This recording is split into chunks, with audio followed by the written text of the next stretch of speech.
In today's episode, a man goes swimming with his girlfriend at a beach infamous for great white shark attacks. While swimming in the chest-high water, he is ripped apart and eaten alive in front of everyone in one of the most brutal shark attacks ever recorded. Hit that like button and subscribe right now. This is the terrifying great white shark attack on Lloyd Skinner. Welcome to Final Affliction.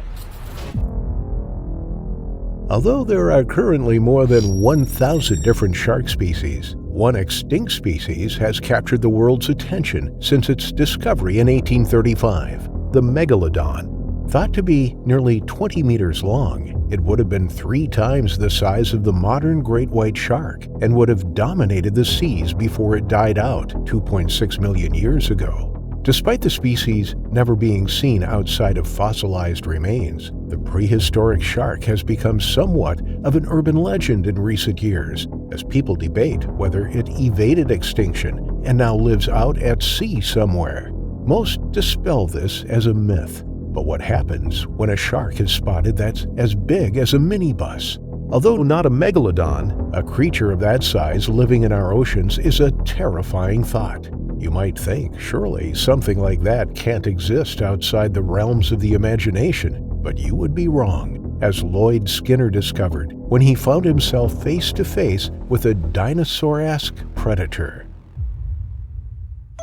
37-year-old Lloyd Skinner was visiting South Africa for a month after finishing a stretch within a mine in the Democratic Republic of the Congo.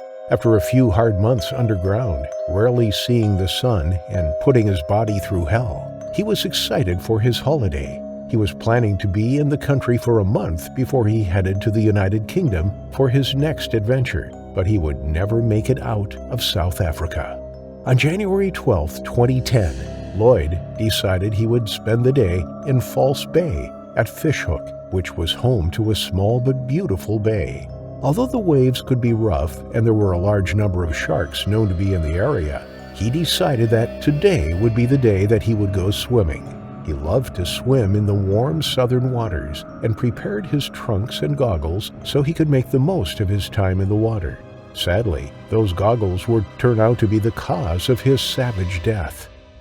As Lloyd and girlfriend Deborah arrived at the beach, they were disappointed by the weather, as it had become colder and cloudier since the morning. Now it was about midday and they had just arrived, but Lloyd was still determined to go swimming, regardless of how the weather would turn out. Deborah decided she would stay on the shore and sunbathe, meaning that Lloyd could safely leave all of his things with her without having to worry. With his mind unburdened, he headed into the water and began to swim out to sea. There were quite a few other people in the water, and he briefly acknowledged them as he passed by, but ultimately wanted to swim alone. He continued to swim until he was about 100 meters from shore, but it was still pretty shallow. He stood in the ocean with the water coming up to his chest, so he didn't consider himself to be particularly far out to sea. He could see the other swimmers in the distance, but was grateful for the space alone, and quickly began to swim back and forth in what felt like his own private pool. After some time, Lloyd noticed his goggles were filling with some water, so he stopped to readjust them. Although the water was only to his chest, he couldn't see the seafloor. The waves were kicking up the sand so much that the water was dark and murky. He thought nothing of it, but little did he know that something was watching his legs from the depths. Lloyd put his goggles back on just in time as he was dragged under the waves. He had been tossed around for a few seconds under the water before he even realized what was happening. He had been attacked by a shark, and now his legs were bleeding profusely. Panicking, he began to shout for help and managed to get the attention of some people on shore as he waved and screamed that a shark had bitten him. There was a mixed reaction from those further into shore. Some began to swim out to his aid, while others swam away in a panic, hoping that if they reached the sand in time, then they wouldn't be the next victim of the massive fish. He felt a wave of relief as he saw his rescuers make their way towards him, but he had underestimated how far out to sea he was and how long it would take for help to arrive. As he tried to swim towards them, he was suddenly pulled underwater again. Lloyd felt sharp teeth sink deep into his abdomen as he screamed in agony. If there was any hope for him before, it was gone now. He turned to face his attacker through his goggles and was shocked at the sheer size of the animal before him. The animal's head dwarfed him, proving to him just how easily the shark could overpower him. The massive animal continued to bite down on his torso and shook him violently, determined that Lloyd would be its next meal. His vision was beginning to cloud, both from blood loss and the fact that the ocean was now a deep red color as the shark continued to rip him apart. For just a second, the shark let go of his body and he floated to the surface, barely fighting to keep his head above water to take his last breath. He could hear faint screams from the shore as people spotted his mangled body in the distance and could only imagine the horror that his girlfriend was feeling as she helplessly watched him bleed to death so far out to sea.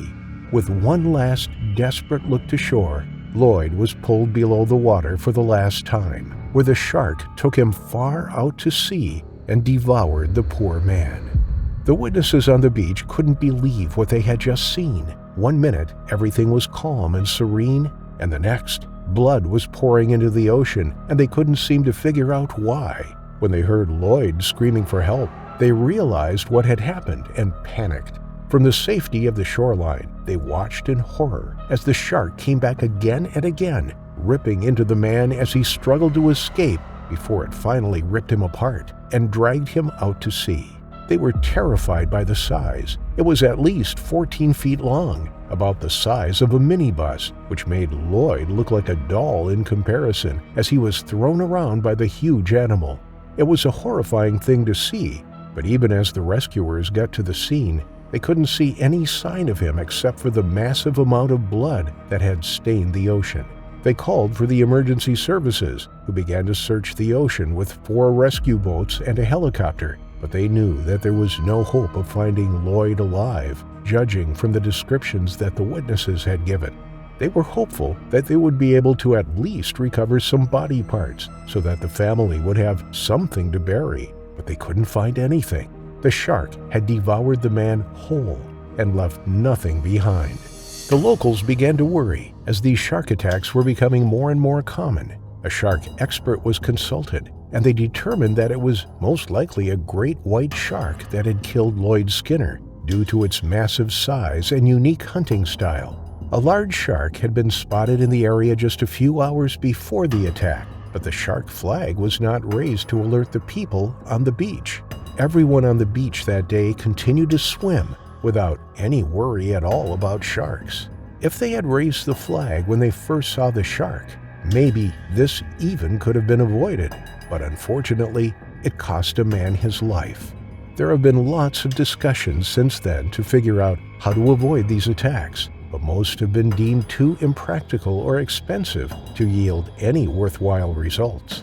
Some of these ideas included sonar buoys that could alert the lifeguards to the presence of a shark, or even some talk of an electrified system to send a shock to any approaching sharks before they had the opportunity to get too close.